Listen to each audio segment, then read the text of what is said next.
let's get into it. Mm-hmm. It's your first book. Yeah. And it's quite a book. I don't know if you've read the book so far, if you're interested in. I hope you are. But tell me where the idea for Good Hope came from, because you describe yourself as a political animal, Mm-hmm. and I think that's apt. But did you Yeah. think you'd ever be a novelist? No. I suppose in my career, I've been in politics my entire life. I've always kind of defined it as being either the criminal or the criminologist. And when I was a politician, I was the criminal, and I enjoyed much more being the criminologist, which is what I've done for the latter part of my career. And so I suppose politics has always rattled around in my head as something which is interesting. And then the pandemic happened. And essentially, I found myself in a situation where I was working for the Premier, and I was his advisor, and things were hectic. You know, we were at the front of this response to COVID. We didn't know what was going to happen. We all thought we were going to somehow, I don't know, evaporate. And this was my banana bread. This was my sourdough. You know, I woke up at 5 o'clock and I wrote to sort of deal with my angst and despair. And there was a lot of angst, eh? There was a lot. And you can see it in the book. The darkness of the book is a direct correlation to the times. Fiona, the book world is nothing new to you. You've written several books.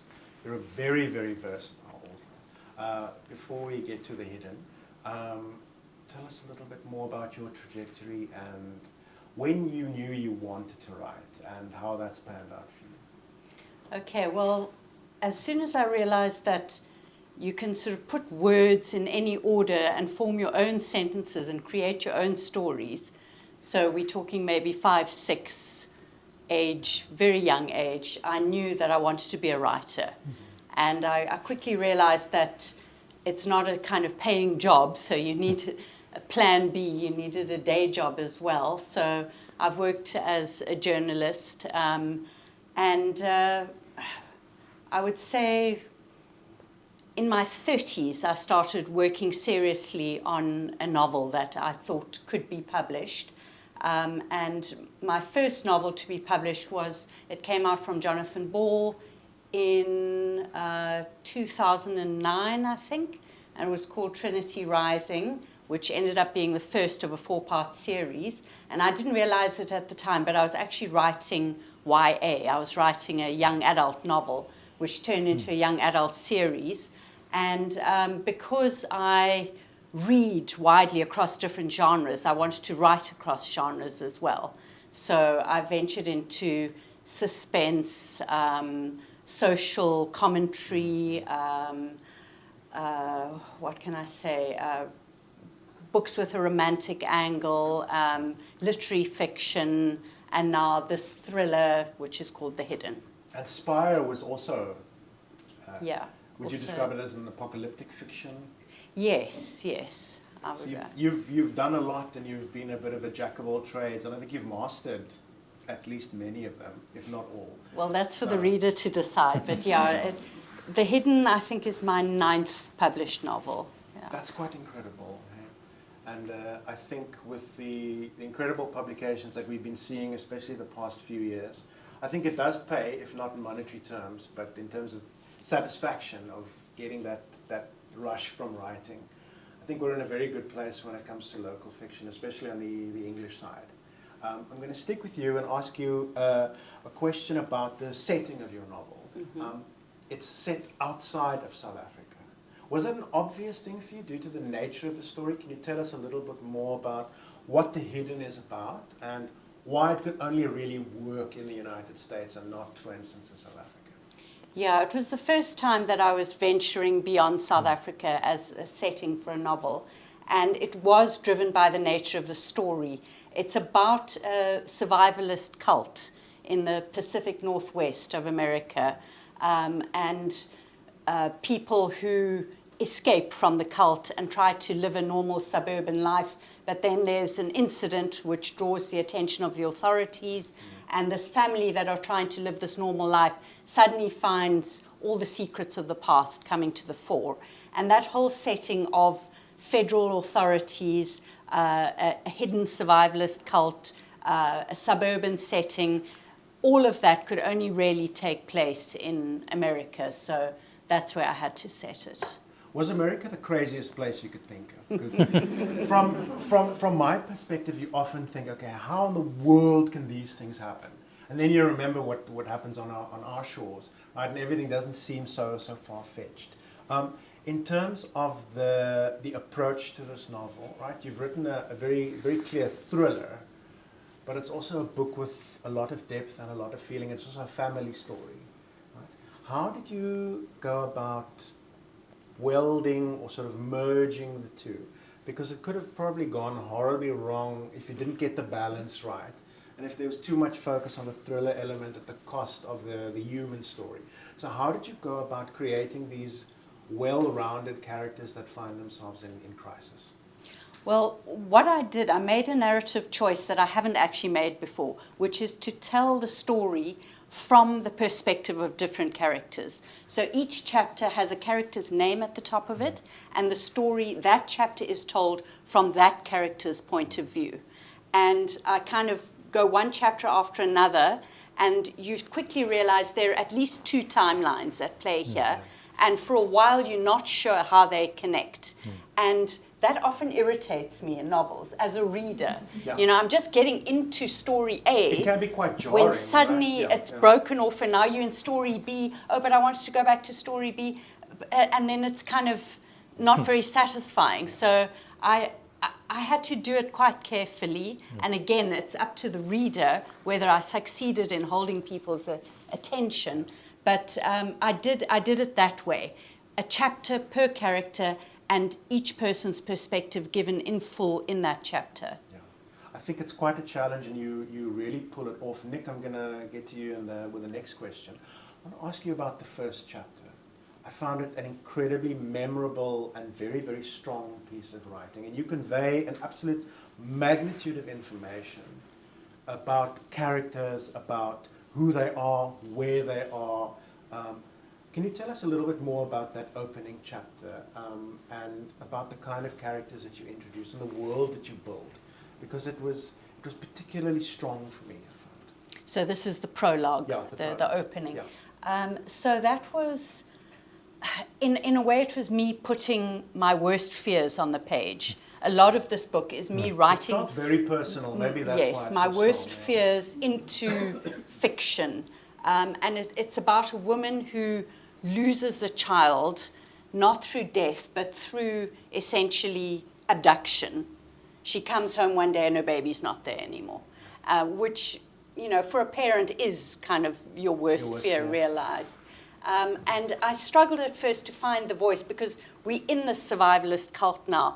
They're purely fictional, but they have a kind of old-fashioned, Old Testament-y, nihilistic kind of view of the world, and it took a few goes for me to find the voice of these people. And then when I found it, I found that the narrative had an impulse of its own. And I really I leaned into that fear and tried to make it live on the page. You've mentioned this Old Testament-y feel. That's what the whole novel for me is, as a whole has. It has that incredible power, and it is very dramatic, but it doesn't veer into melodrama.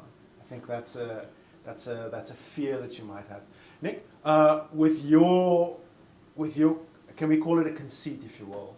I think it's an absolutely brilliant idea. This idea of the Good Hope territory, a Cape Town, Western Cape. Yeah, a Cape Town and a Western Cape that's a reimagined, right? How did you go about writing this book and imagining it? Because, I mean, you live in Cape Town, you've worked in Cape Town, you know it inside out. You describe yourself as a keen yet mediocre cyclist. You know, you've seen the... Very true. You've seen the glittering side and the less pretty postcard side of Cape Town. In imagining this space and setting your novel there and in the broader Western Cape, how do you approach it? And was it a deliberate idea for you to sort of defamiliarize the space, that the readers would come to it and say, okay, but I haven't quite seen the space in this way before? No, quite the opposite. I wanted to actually familiarize the space. I wanted people to walk around and go, I know this place. Yeah. This is Cape Town. except it's an independent country. It's a dark authoritarian state where if you go on the pipe track for a walk on the mountain, an armed drone will follow you, but keep you safe. You will be charged with basically having a drone follow you if the child doesn't go to school. If you break certain laws, you have to be followed. You also consent to your cell phone following you. So these are things that you can write in a normal looking Cape Town. So I created a world where the Western Cape is this kind of secessionist dream.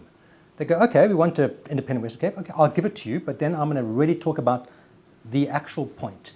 Because the actual point, I mean, secession is one thing. But what South Africans don't have is a better life, jobs, all the kind of things the politicians promise. So what I did was I created a trade. I said, I'm going to give you all these things, but I'm going to remove your rights. Right to life, right to freedom of expression, right to privacy. Now play. And that was, then things got hairy. Yeah. Then things got hairy. It's a terrifying book. Yeah. But yet you don't manage to alienate the reader and make it too scary that you don't really want to find it. You keep it a page turner. That balance that you want to find between character investment and people reading for the horrors that are to follow. And tell me a little bit about Lisa and about Grant. They're your two anchors. They are, the two. Before I do, I just want to just preface it with replying to that first point that you made there. Because there's this, I suppose the Brits refer to PLU, people like us, they're very class conscious. And so people like us will talk, and Jordan very kindly wrote the blurb for the cover, and he talked about when liberty is traded for order. So liberal-minded people go, well, this removal of rights versus, the delivery of services, existential, but as liberals we want our rights. That's fine for all of us, people like us. But as I like to reference, my brother lives in Durban. He's been hijacked at gunpoint. Durban really doesn't come off very well. No, it doesn't. No. Also, Durban racism, it gets a bad rap. Durban's probably more racist than other places, but I'll come to that. But he's been hijacked. He's had someone come into his house with a baseball bat. He lives in fear of violent sort of end to his life.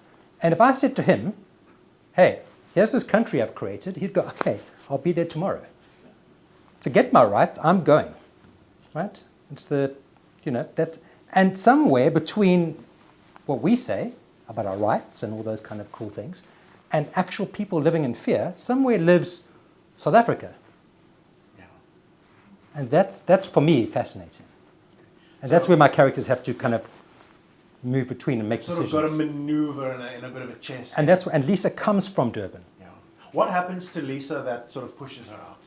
Okay, well, it's not really. I don't want to do spoilers but this does happen on the first page, so so it's not that much of a spoiler. But it's a very dramatic opening. Her brother is killed, and then other stuff happens, which I won't go into in terms of spoiling it. But she feels, okay, I've just got to go to Cape Town and be with my partner, and her boyfriend, is the guy who is the leader of the opposition, who could become the next first minister or prime minister of this country called the Good Hope Territory. And he's got a good chance, and frankly, if she goes, he's got an even better chance. So she goes. But she goes because South Africa is now not accepting this country via Windhoek, because you can't fly from Durban to Cape Town because it's a different country. I've closed the borders. You can't drive between, you can't fly between. There's a massive piece of the Karoo which has got military encampments to keep the South Africans out. There are helicopters supplied by the Americans. There are boat people coming from the Eastern Cape who are shot by armed drones. Guys, this is a properly terrifying place. How many drugs did you do when you were It was the pandemic. I blame the pandemic. It's all the banana bread you Yeah. Banana bread, yeah. So you've got a banana bread. Yeah. You've got to keep a lot of balls in the air, and you actually miraculously managed to do it and keep the attention right until the final page. Fiona, I want to ask you about this question of terror. Right? We have a sense of violence in our everyday life, right? As Nick's described, we're scared of crime, home invasions, corruption, all kinds of things, right? But this idea of terror and terrorism and enemies that are both foreign and domestic. I find that domestic part in that very interesting. Tell me about how you went in creating these characters that are part of a survivalist cult, right? But you don't keep them at arm's length. You make them very human people, and you give them a reason to exist and strong motivations. How did you get into their heads? Well, I'd been frustrated for a long time about the trajectory that America was taking, that especially when Trump came in for his first and hopefully only term. But, well, Joe Biden might die before we see the next election. No, sure. So, you know, he was putting all the focus on Muslims, Islam, the danger of these people. And meanwhile, the actual attacks that were taking part on American soil were coming from the far right. That's a terrible irony of it, yeah. And there was no attention being given to that. And in my frustration about that, what I saw as the real threat to America as coming from the far right, not from some overseas country, I decided to create a kind of near future America where it's a post-Trump era, where Americans are for the first time taking far-right terrorism seriously. There's an actual domestic terrorism unit in the FBI. It's now a federal crime, which it isn't, weirdly enough, at the moment. And so I kind of, in my fantasy, set up this unit to take terrorism seriously. And then I also wanted to explore, and these communities do exist, these communities that live off the grid, that sort of are anticipating a coming Armageddon, that are they're preppers, they're constantly prepared for the end of the world. And many of them are amassing weapons. I mean, we all know the story with Americans and guns. Yeah, they love guns. It's a bit scary. So I just kind of imagined, what would this extremely isolated community with a very odd religion that's become very warped over the years, umpteen guns, and the belief that they recognize no state or federal authorities whatsoever, and now want to turn against the federal government. What would that look like? What would their motivations be? And then would it be the men who are doing this? And if so, what would the lives of the women and children look like? So that also interested me as a feminist. You've anticipated my next question. I was going to say that this book is incredibly strong in the way that it unpacks patriarchy, right? And both as a sort of a system that harms women but also harms men, and that harms everyone in the nuclear family and outwards. You've also created very strong female characters in this book. Can you tell us a bit more about your, well, I don't want to go into too much detail, but your main investigator and your main domestic, the woman, your main character there. And we're not going to talk about potential spoilers that happen later on, but just sort of broadly. Okay, so my investigator, the head of this domestic terrorist unit in the FBI, is the special agent in charge, Alia Knox. And I created her as a mixed race character and a very flawed character. That makes it very interesting. She's a kind of mostly functioning alcoholic. She's got no control over her temper whatsoever. She's pretty bad with people, but she's a brilliant investigator. So we kind of root for her because she is such a good investigator, but her personal life is in absolute tatters, and she doesn't conduct herself very well throughout the book. But as such, she's a complex and interesting character to me. And then the sort of mom, the suburban mom, is Becca. And, you know, she's kind of a mom like me, you know, mother of teenage children, just raising them in the suburbs and trying to do the best that she can do. Until they come knocking and Until they come knocking at the door. The whole world is turned upside down. Yeah. Right. We'll return to that point. Nick, can you tell us a little bit more about Lisa and her motivations and the kind of character you were writing there? Because we know that she's on the side of the good guys. She's quite idealistic, but she is in her own way also someone that's quite haunted and dealing with various things, and she's not quite sure if she can fully trust Grant. What kind of dynamic is there between them? So she's the outsider looking in. She's the Durbanite looking at this new country that's been created. She last was in Cape Town when it was part of South Africa. And now she's been thrust into a new relationship, a new period of mourning, a new country, and then suddenly this new country itself, the state apparatus, suddenly wants her gone or disappeared. And so, and this country is a powerful place. If it wants people to disappear, as you'll see in the novel, people disappear. I think your greatest act of the imagination is actually for us to have a functioning state. I think that's quite Yes, well, yeah. Well, functioning is the important. word. Yes, indeed. But so she's the way we see the book. But then, when I first wrote I didn't realize that a book required so many edits. I thought I wrote the book, it's done, it'll be published easily. Well, no, that's like 10%. And so at the beginning, Lisa arrives in this new country, and then she just survives. She survives, and I thought, well, that's enough of a narrative arc. She's like done something. She's literally survived this onslaught. And over time, as the book grew inside me and around, I suddenly realized that she needed to act as she needed much more. She needed to actually take the bull by the horns. And so she becomes a character of action, and she really changes things and stands up and makes some very decisive decisions that change our country, the Good Hope Territory that we live in. Now you've got everyone quivering with anticipation to find out what's going to happen. There are several antagonists in this book. Mm-hmm. Right? How did you, I'm thinking of someone like Bradar, other characters, the threats for Lisa and for other female characters who definitely won't spoil a certain character's fate. But writing these threats, how far did you have to go? Did you really imagine them? Did you do research?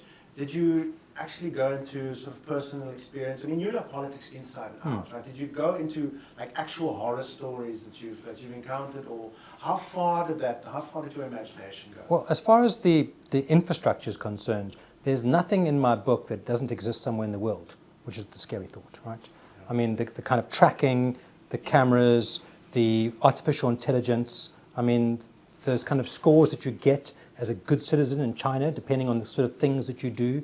You do a good turn, you do a bad thing, your social score goes down. Those things are in real life. So I just took them all, put them in one place and said, how far can I push them? It's like a dystopian amalgamation, really. Correct. But not even dystopian in the sense that it's actually... It's real life. It's, you know, there's a bit of Singapore, there's a bit of Rwanda, there's a lot of China, there's all these places, all concentrated. And I know Bradar is the antagonist because he is the sitting first minister and we meet him and we see him. But really, in a sense, like Big Brother, it's actually the state. The antagonist is actually the place that you're in, and what is it? Is it the camera? Is it the drone? Is it the fact that something happens that you didn't expect to happen? Is it that if your child misses one day of school, that child is separated from you for 6 months for re-education of you and integrated education of the child? That's the response, and that's how quick it happens. Drones arrest people immediately and send them. There is executions that happen in time to the noonday gun by firing squad. Sure. So, you know, this is a place that, and that is the darkness. The darkness is but then people love it because you have a job. Everyone has a house. Cape Town is sparkling. It is perfect, beautiful. The Americans are coming off the thing. As you walk up the gangplank, it says, "Welcome to the Good Hope Territory. The safety of America, the beauty of Africa." The Disney Corporation have taken over Robben Island. They have moved the Rivonia trial, a hologram reenactment. They have taken the Paarl prison that Mandela lived in, moved it across. And you've got Samuel L. Jackson. Samuel L. Jackson narrates. The Kunu kitchen is actually the food Mandela ate out of spoons and tins, etc., from the jail. But it is an award-winning kitchen. You can enter a lottery where you spend hundreds of thousands of dollars to sleep in a cell. And that's how you make money.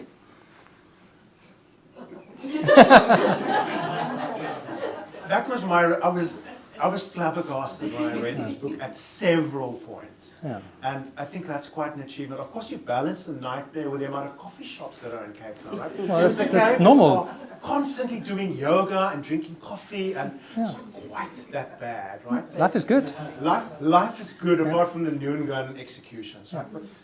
But what could go wrong? We're going to come back to this balance in the novel in a minute. Fiona, writing about violence as a feminist and someone that shows a very keen interest in the social fabric, I think. I'm going back to your previous book. I absolutely loved Lacuna, and it must have been a very difficult book for you to write, right? Because you were writing from, I don't want to say a disenfranchised female perspective, but there was the idea that there is a lacuna, there's this gap of the woman's voice that's written out of stories, right? And with the hidden, you're kind of taking everything that's hidden and that's been in the shadows and putting it in the forefront. Women that experience violence, as a South African writer, as a woman, someone that knows the context, right? You don't have to tell any women that live here how bad it can be. How do you go about writing violence in a responsible way that avoids sensation and that does more harm than good, actually? Yeah, this is something that I've thought about and wrestled with over the years. And I recently interviewed Margie Orford, who in her Clear Heart series writes a lot about sexual violence and sexual assault. Question, yeah. And she personally has grappled with it, with the fact that so many thrillers take place across the spectacle of a beautiful naked woman's body. It's exploitative, right? And there's something male gazy and something pornographic and something sensationalized about that image. But how do we write about the horrors of assault and sexual assault without having that spectacle of the woman's body and what has been done to it? And that's something that's very difficult to grapple with. And in my book, Lacuna, which is a kind of writing back to J.M. Coetzee's Disgrace, I write in the voice of a reimagined voice of the character of Lucy Lurie, because her assault takes place off stage in Disgrace. Her father is kind of hearing it happen through a door or through a wall, and we don't actually see it happen. So I took that assault and said, in the voice of Lucy, this is what it was like, this is what it felt like. And to do that in a way that was not in any way sensationalized or titillating or leaning into the male gaze was difficult, was tricky. And in this book, there's domestic abuse, there's assault, and again, to give just enough to convey the horror without in any way conveying the titillation, it's a difficult tightrope to walk. And I don't feel like I've got the answers. Margie Orford knows she doesn't have the answers. It's a kind of ongoing thing that we're all grappling with. Yeah, definitely. That's my sense as well. I mean, Margie Orford has publicly stated that she doesn't know where to go with the thrillers anymore. Right? That's where she stopped the Clear Heart series. She reached a bit of a dead end. She had actually, there's one that she never published. She wrote it and she didn't publish it because it was about child pornography, and she just couldn't put it out there. She wasn't prepared to put it out there, so she didn't. Nick, the scariest thing about this book for you, in all seriousness, when you were writing it, what was the furthest point that you took this thought experiment and you thought, okay, is this too much for readers to handle? And was there a question like that? Yeah. I mean, it is. It's the existential South African thing. I mean, the apartheid, freedom, it's all about franchise, all about one person, one vote. A lot of what being a South African about is our relationship to that, to the sense of franchise and to freedom. And so obviously I decided to scratch hard at that. So I created qualified franchise. You can't vote unless you have a job or a qualification. And I didn't do it in a way that was mindless and simply say, well, how far can I take it? What it really is, it's an absolute interrogation of how far are you prepared to go? Because it's fine for us all here to talk about our rights, but no job, no house, no quality of life, what are you prepared to give up to get those things? And I don't have the answers. I mean, I spent a lot of time being in government and politics where I've tried to help people make answers, but it's one of the, I suppose, the luxuries of being on the other side of writing is that you get to provoke and to ask the questions and to let them go where they're going to go. And I think that by choosing the franchise as, it's not the thing that is, viscerally the most scary. But for me, it was the furthest that I had to go to create a state that really asked the hardest question possible. Yeah. And you ask a lot of hard questions, but you don't necessarily provide the answers. And I think that's the strength of the book, because it's not a preachy kind of book. You've written a thriller, right? But you've also managed to make it very entertaining and to ask those deep questions. Is there a kind of sort of a tightrope that you're walking between entertainment and a more intellectual approach, right? Because you've gone quite deep.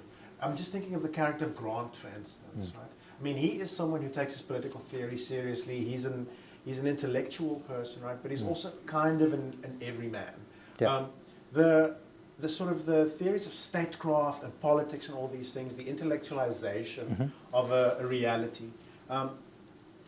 What kind of balance did you seek to strike between entertaining the reader and offering that philosophical base for thought? The best way I can answer that is that when you write a book where you have to create a whole country, you have to draw on people that your friends and people that you know who know more than you do about very specific Is there anyone that stopped talking to you since the publication of the book? Not yet. But I did call on someone for a very specific thing, because between every chapter there's a Wikipedia of the country, so that by the time you finish the book, you've actually gone through this new country's Wikipedia as well as the narrative.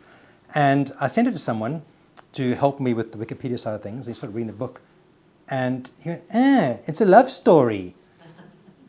He thought it was going to be like a non-fiction piece about a government or technocratic stuff. And I was quite happy for that piece of criticism, because actually it is a story about two people. It's about two people against the odds, like really against the odds, but it's about a relationship put under fire and then said, let's see what happens. So I hope people read it and think that there's actually a story about two people and what happens to them.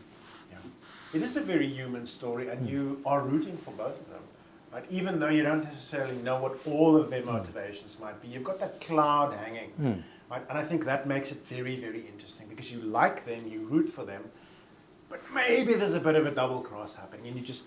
Well, exactly. I mean, for them to each other as well, because that's what I really want to get at, was honesty. So Lisa, for example, as I alluded to at the very, very beginning, is from Durban, and I allowed her to have that, what I refer to as casual Durban racism. Brakpan, Benoni, people say, racist places and stuff. No, Durban. Durban is the colonial center. I grew up there. I know what it's like. And it's that kind of colonial casual racism.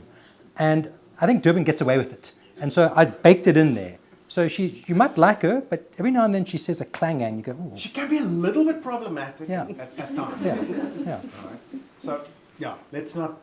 There are so many spoilers, but I'm really not going to get into it.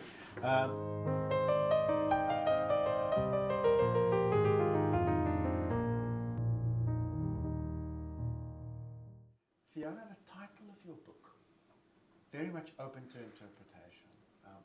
Are there any sort of little hidden Easter eggs where you buried little things and you've had readers be like, but that and that and that?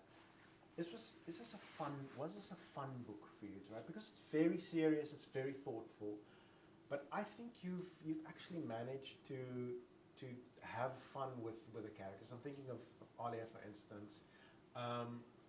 The portrayals that you have in the book, right? It comes across that you've actually invested in these characters and that they're real and three-dimensional. Was it a fun book, or was it a slog and really very hard work? It was a huge amount of fun. I loved writing this book, and it was my therapy at a difficult time. It was my therapy dealing with the fact that Trump was in power and dealing with the pandemic. It was my escape into the world of fiction. And at my Joburg launch at Love Books, I was in conversation with the author Gail Schimmel, and she asked me to read a passage from the novel. So I read part of the prologue that you were speaking about earlier, and afterwards she said to me that she was suddenly realizing how many clues I had implanted in the book from the very beginning. That's absolutely what leading I up to the various twists and turns and yeah. revelations that come later in the quite book. Brilliant, yeah. It's all there, but you generally don't know what you're looking at, you don't know what you're looking for, but if you go back, you'll see that, as you say, the hidden parts of the prose are there. They're waiting to be discovered. Without giving away too much, I thought the naming of characters was incredibly potent. Can you say a little bit, just maybe one or two characters? Because a lot of them have very biblical names. Right? So you're drawing on a biblical text, but did you also have fun playing around with that? Because rarely do you find names in a book that are so potent and have so much to say. So I read the names as being a key to your characterization. Yes, I mean, the Old Testament thing was meant to convey, and it's not real Old Testament, it's a very twisted and warped version of the Old Testament that these people have adopted. So those names are meant to convey a very old, backward, remote and patriarchal kind of society. And then we have the sort of very generic suburban names which are meant to convey a different kind of world. And then Alia Knox, you know, her name is meant to hint to you that this is a mixed race person, a person with a different and rather curious kind of background. So yes, names are important. I don't think I'm great at naming characters. I often change their names, and I changed the name of the book. I mean, it used to be called, it was called The Woman with a Secret. That's a terrible Which title. was a terrible title. That's horrendous. It No, was I'm so so glad bad. that you decided on having It kind of grew out of those, you know, the woman in the window, the girl on the train. It was all these women and girl books. We've been bombarded for the And, last decade yeah, with women. The woman books were over. Yeah, So I had to change it, and somehow along the way came up with a hidden. But it was an appropriate title, I think. I'm happy with it. It's just sort of shadowy and opaque enough that you create a real curiosity. Because there's no way that you're going to know what the book is about, and it's just going to make you curious. Good Hope, I mean, there are probably 20 different meanings to that. Did it just fall in your lap, or did you really go and dig to come up with that? It almost seems too good to be true. Right? I mean, I worked for the Premier, and when you walk into his office, there's carvings in the wood that says Spes Bona, Good Hope. It was there every day as I walked past it. So it was just actually it got quite bad at one point. We were literally in a meeting, you know, and I referred to a character in the book instead of a real person in the government. So it got to a very bad point when I needed to just correct myself and go, let's get back to reality. Yeah. You have you've made a career out of being someone who's, I don't want to say spins stories, but that is what it is, right? You're a man of story and of words, and you know how to influence the public. What is your most potent rhetorical strategy for this book? How did you think, okay, this is how I'm going to win them over? Or was it really a case of sort of finding your feet, finding your way in the dark as a first-time sort of book author? I mean, I obviously took the temperature. I suppose the thing is that this Western Cape secession grabbed me, and I thought about it a lot. I mean, you must be really sick about hearing from the Cape exit party. Yeah, well, I mean, yes. Yeah, I got followed by them on Instagram, and I think, guys, you're not going to get what you expect. It was the cycling shorts, I'm telling you. But, the whole mammal vibe. But I suppose the thing that got me was not actually about secession. It was about the South African response to secession. I found it to be extreme. I found it to be that either you were like, rah, rah, yes, I'm going to basically be a prepper and sort of, you know, build up my fortress, or, you know, you can see the Freedom Front posters as you come into Stellenbosch, all says Cape Exit on them, you know. And so, or you are totally against it. Totally against it. And look, we come from a troubled past, and this is why we feel this way. But it's a binary. And in that binary is tension and conflict. And as I teach people in political communication, conflict equals news. Conflict is what news is, and conflict is what I tried to write about. I find it fascinating, though, that we can't actually have a clear-headed, level conversation about secession in an intellectual way like you can about Scotland or Catalan or Quebec. It's like, oh, South Africa, oh, no, terrible, terrible, terrible. It's who we are, right? Do you think there's anything left of the idea that we have a South African exceptionalism? Do you think there's any sort of utopian idea or people that believe that we can all get along and everything is going to be great? Or do you think it's just the populist nightmare and it's just survival of the fittest? In the book, I reference a quote by Jan Smuts, who says, South Africa, where the best never happens and the worst never happens. And I don't think we have a South African exceptionalism. I think we basically muddle through and we have our good times and our bad times and we keep on trucking. Yeah. Do you actually want to read those 3 quotes at the beginning of the book that sort of frame the story? The quotes. Because I thought they were very interesting. It's just popped in my head that we might actually sort of quote them. Okay. A man does what he must in spite of personal consequences, in spite of obstacles and dangers and pressures, and that is the basis of all human morality. JFK. Perfect solutions of our difficulties are not to be looked for in an imperfect world. Winston Churchill. The strengthening of our statehood is at times deliberately interpreted as authoritarianism. Vladimir Putin.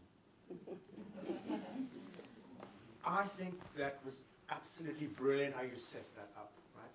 2 democratic figures, and then you just sort of, as a sort of a third choice, you sneak in very casually, just Putin. Just gonna leave that there.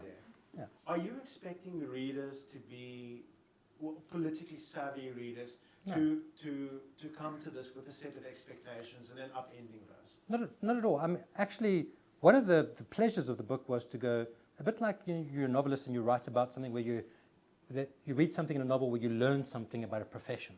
You learn about something because you get an insider's track. I'm hoping people get the insider's track to how politics is run in South Africa. So I give people how a political communications team responds to a crisis, how they manage you, how they try to move you. And so I've given the people in politics themselves, that's where all the Easter eggs are, because there are real people doing real things that I've made it quite clear that this is the response and how it works. So I'm hoping the people aren't daunted by the politics and they go, okay, it's quite cool. Like learning about an undertaker, you're learning about a political team. Yeah, it's an absolutely fascinating read.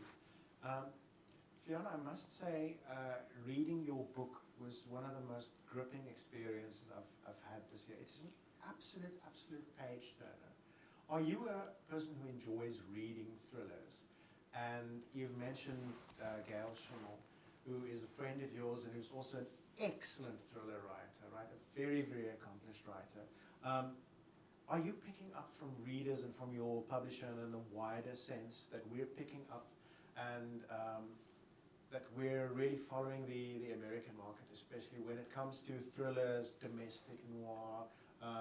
Why do you think there is this appetite all of a sudden? Because all of a sudden, we're going back to about 7, 8, 10 years where there was this explosion of crime fiction. We're starting to see more thrillers and more sort of genre fiction emerge. Why do you think that is? I think it's quite interesting to me. I recently had occasion to go back and read some South African fiction from the kind of era of the TRC and the post-TRC. It was very heavy, right? It was heavy, but just post that, we were starting to diversify into genres. And I remember I was part of it. There I am writing chick lit / YA. There's Lauren Bierkus writing speculative fiction. Yeah. There's Louis Greenberg leaning into horror. There's Margie writing crime fiction. It was a very exciting time. We were so excited and we thought we were doing something amazing. And I recently had occasion to go back and read some of it. And none of those people that I named, something else, I was shocked by how poor it was and how we were really kind of writing an excuse for fiction in those days. And I will include myself in that. And I just feel as though now we are starting to come online to write really genuinely good and gripping novels. And we've already vastly diversified into genres and to different kinds of literary fiction. And we are finally writing books that can stand shoulder to shoulder with the best of the international fiction. Gail Schimmel, her domestic noir, her domestic suspense, you know, people will walk into a bookshop, oh, the latest Gail Schimmel, and they'll reach for it. Yeah. And they don't care that it's locally produced. Yeah. In fact, that's a plus. That kind of cultural cringe that we used to feel about No, South that's African over. fiction That's over. is now finally beginning to be completely over, I think. So we've come of age, we are coming of age, and again, it's a very exciting time to be a writer and to be a reader in South Africa. Yeah. I think it's an incredibly exciting time.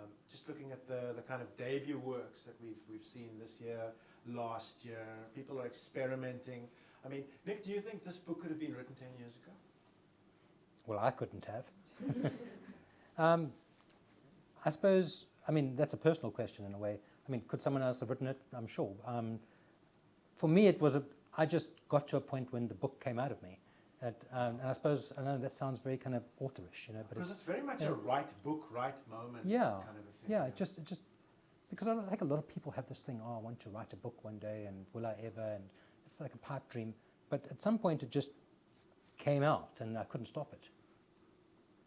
And right time, right place, waking up in the morning and giving it a go. Yeah.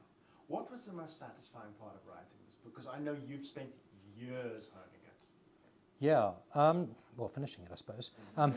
But what happened was I started writing the story, and because I realized I'd created a whole country that was complex, I had to stop writing the story and then write the Wikipedia, which took me about 4 or 5 months just to write a country, and then to put the country back in, and then to go back to the story. Suddenly it became enriched, because suddenly I was writing in a context of a world that I'd created, and only I knew about it in every infinite detail. But then suddenly it was, you know, every little detail worked because it was this world. I was in my own world that I'd created. And I think there was a great sense of a momentum. It pushed me along at that point. Yeah. I mean, the Wikipedia entries by themselves are so incredibly satisfying. I think it's one of the joys of this book, because you don't really know what to expect. And then it catches you by surprise, and then you read this and like, oh, this sounds familiar, okay, I see that. Yeah. And then you sort of pull the rug out from under us and you come up with something completely different and fantastical, like the whole Robben Island thing. The balance in this book between the deadly serious and the more humorous, because it's a humorous story as well. You are definitely poking fun. It's not a straightforward thriller that's just doom and gloom. Yeah. How do you go about writing that and finding that balance, really? Because you're creating a Cape Town that's it's a bit of a, and Western Cape, which is a microcosm that people need to recognize. Yeah.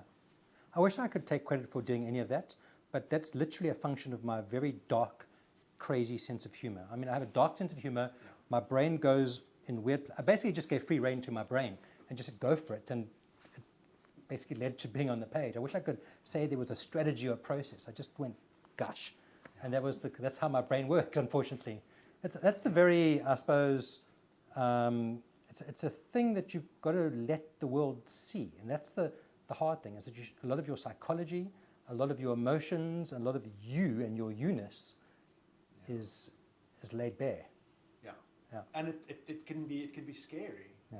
What scared you in terms of the places that you went, right? Because characters are killed off in this book, Yeah. right? And in sometimes quite horrific ways.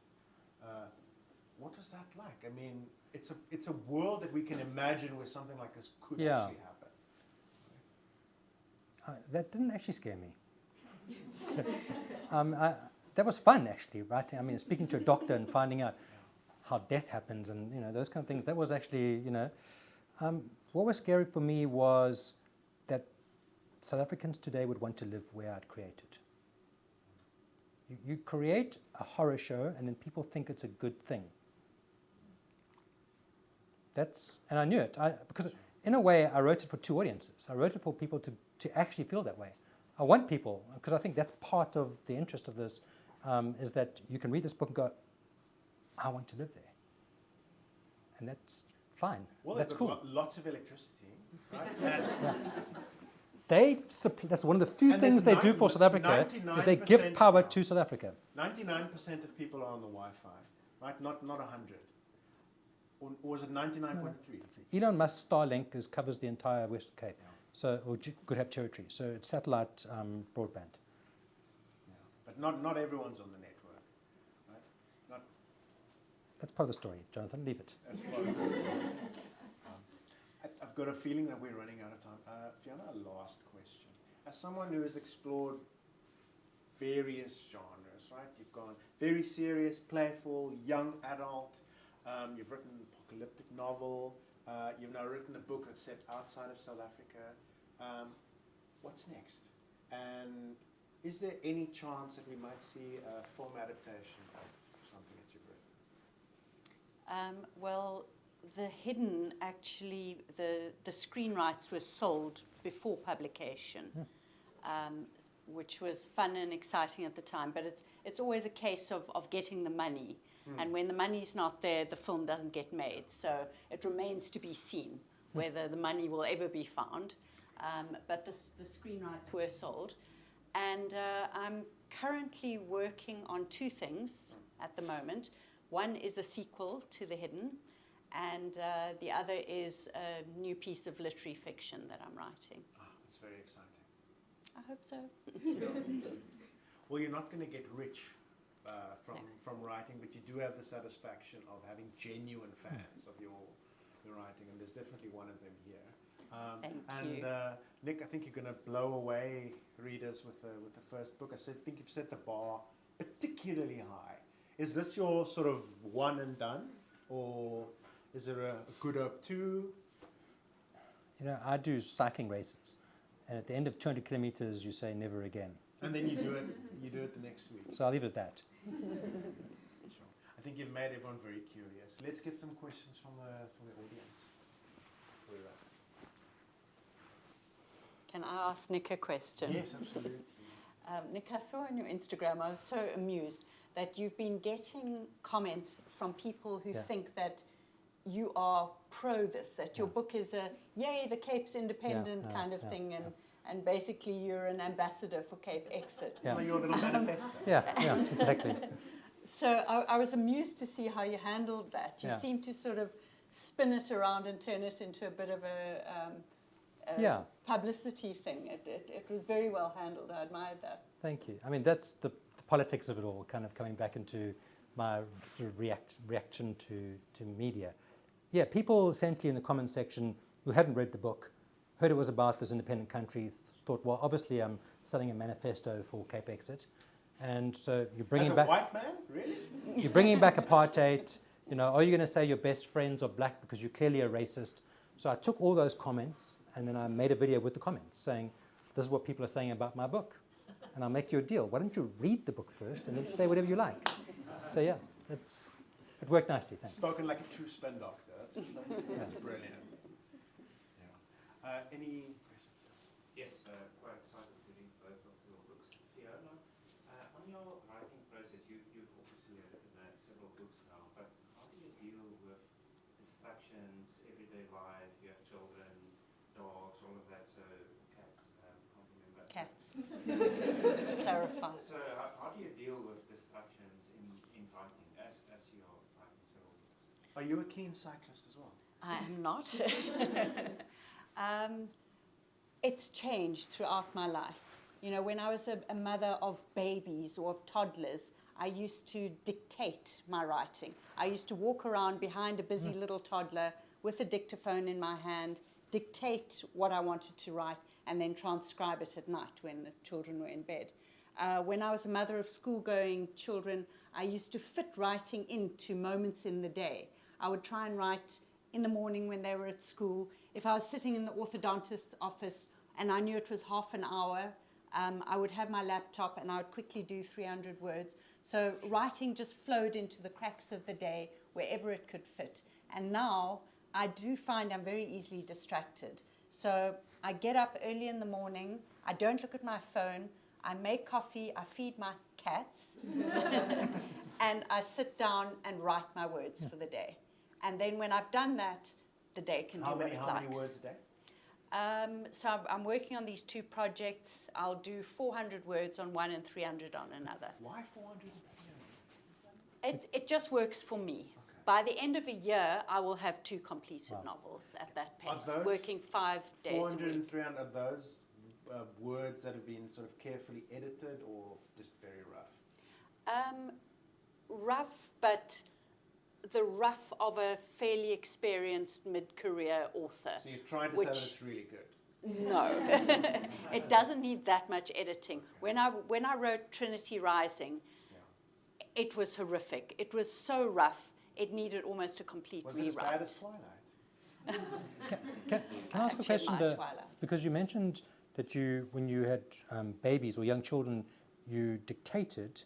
And now that beautiful book over there, Crooked Seed by Karen Jennings, at her book launch, she talked how she writes in longhand and then types it onto a computer, then prints it out and then writes in longhand. Ivan Vladislavich does that as well. And so, does Margie Orford. yeah, and so how different is your writing when you dictate versus when you type? And does the brain function differently for you?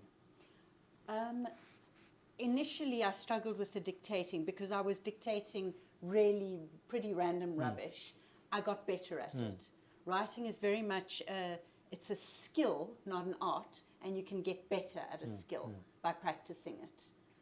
So I got better at dictating just through practice. And Okay. what if you have no muscles and have to just make it happen, right? Because people believe, okay, everyone's got one book in them. Do you find that to be true? I don't know about everyone, but yes, a lot of people do have that one book in them, and once it's out, and they're done, one and done. And then for others, that one book is out, and it's kind of fed the beast, and now they want to produce another book and another book. My question is for both of you. As I'm not an excellent writer, I'm a copywriter, so it's nothing close to what you guys do, but I really struggle with criticism. I take criticism of my work very personally sometimes, and I'm wondering how you manage, you've got that first draft going and people give you critical feedback. Like, how does that feel? What do you do? How do you manage that? How does it motivate you or demotivate you? No, you go. Well, the first draft, I got a few positive reviews from people who'd read it, and then somebody laid into me. Did you have an ex-girlfriend read it? No, it was a person who was an agent who a friend had sort of said, this person knows their stuff. And she took the time to not just write, but also to write detail. And it was thoughtful, but it was eviscerating. And I was, at the beginning it was, okay, it's that bad. But then you learn, okay, I'm going to learn from this. I'm going to bake some banana bread and I'm going to man up. Exactly. And then I found that it's what you really need, because anyone can say, oh, I like it, but tell me what you don't like. And so I found that if you really sort of spend time, and it wasn't about, and I need to get my head past the emotional response, because you obviously have the ego. You go, oh, I didn't like my thing, or it's sore. You wait for that, and then you let your mind work around it, and then things will come from that, I found. That's where, my biggest change to my novel was from one particular piece of criticism that didn't say what the problem was, but led me to a place where I found my own problem. Yeah, in terms of getting early feedback, I would second that. In terms of getting bad reviews once the book is out and you can't change it, that also stings. It really does. And I found I was letting the one bad review live rent-free in my head, while the maybe 10 good reviews were quickly forgotten. And then I had occasion to interview the South African journalist Gus Silber, and he said that he remembered an actress way back when that he used to interview who said that she didn't read her reviews, she measured them. And a long review was always, it didn't matter if it was good or bad, a long review was great. So the fact that I once got reviewed in The Guardian, and it was quite long, is just fine. The fact that it was an absolute stinker of a review, we'll keep quiet about that. Just use it for a cat's litter box or something. Well, that's the trouble with the internet. Things live forever. Yeah. Harry. Yes. Harry. Fiona, please. First of all, both of you, thank you. I think it's been absolutely brilliant listening to you both tonight. You've got this community, this cultish community in the book. I wondered, especially since you were writing it, I think you said during the COVID times, whether you ever had a chance to go and research it personally. Did you ever go to a community like this? If so, what it was like? What was it like? What did you take from it, and what did you invent? I invented basically everything. I was writing under lockdown, so nobody was going anywhere. And I researched by reading books written by people who had escaped from survivalist cults and their kind of first-person descriptions of what that was like. So particularly women who'd come through these societies, maybe been born into them, and then as adults managed to break free. And there are one or two actually in South Africa like that. And I found those women's stories to be very brave and inspirational, and used that as a kind of impetus for what I was writing. And then the rest really was my unchained imagination. I supplied the details. It's not a real community. It's not even based on a real community. It's a kind of patchwork of various influences that I came across. Thank you. Well, it's very convincing for a work of fiction. For both of you, a lot of authors talk about sort of putting a bit of themselves into every single character that they write. I was wondering how both of you, if either of you sort of feel for the characters that you write, and specifically if you've ever felt bad about something that you did to a character in, especially since it sounds like your setting, Nick, is very grim. If you've ever sort of felt bad about what you've put your characters through.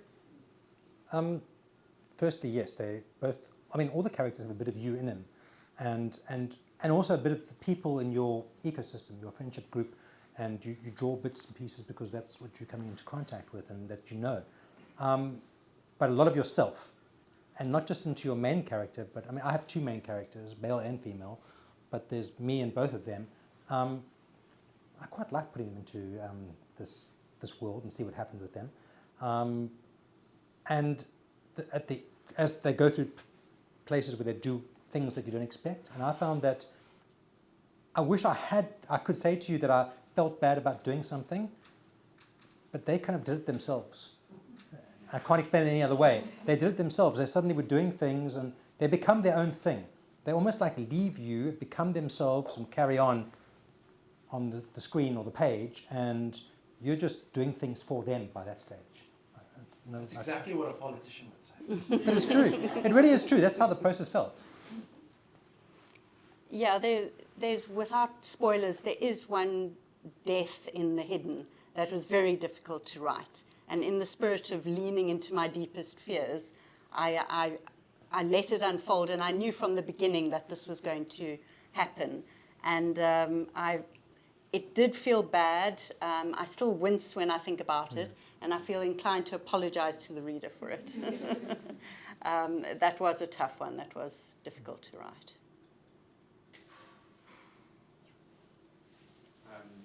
Both of you, I tend to get stuck in the ideation phase of a novel or story or idea. How do you, when you are in that ideation phase and you enjoy it, how do you move forward? How do you ensure that you have endurance in writing the book and not move on to another idea or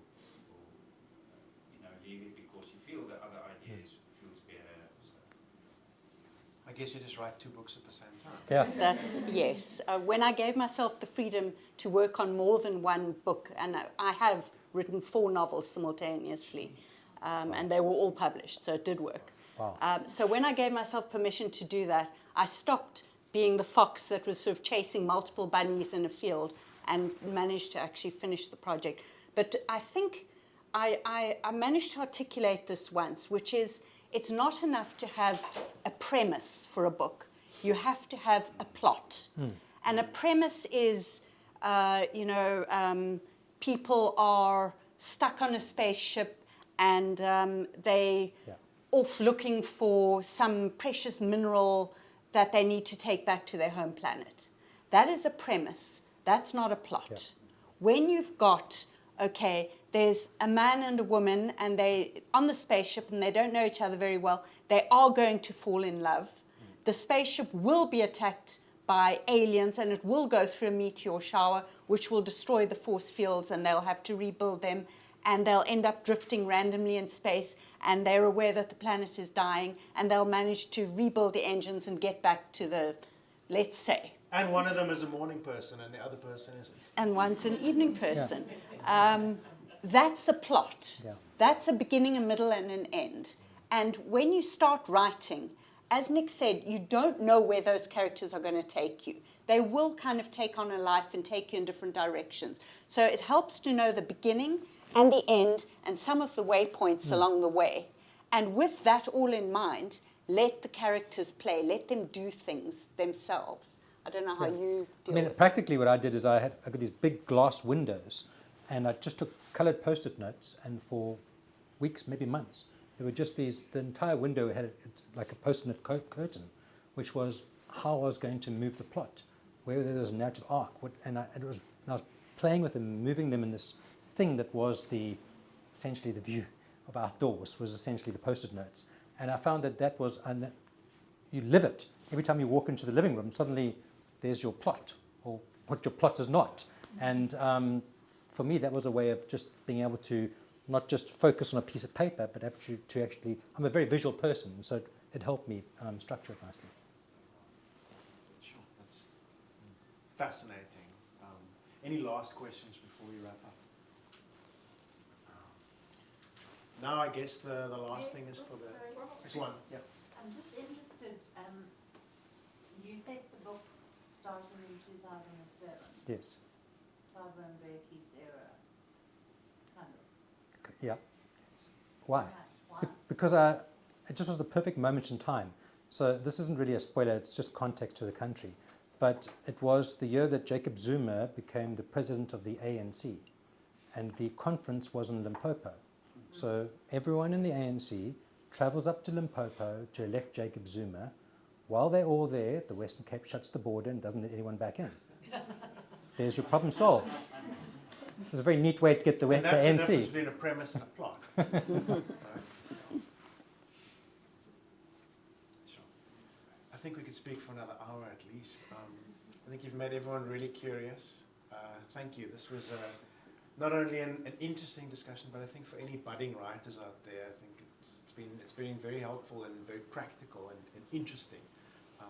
Definitely hope that you'll be publishing again soon. Fiona, I know you will. Nick, the Hope Springs Eternal, right? Don't make us wait another, 2007, it's like 17 years, Yeah, maybe? yeah. You'll be an old man by the time you publish Thanks, the next yeah. one. So we're definitely looking forward to your next writing as well. Thank you to our audience. Thanks for coming. I hope you've enjoyed the discussion and hope to see you again next Tuesday.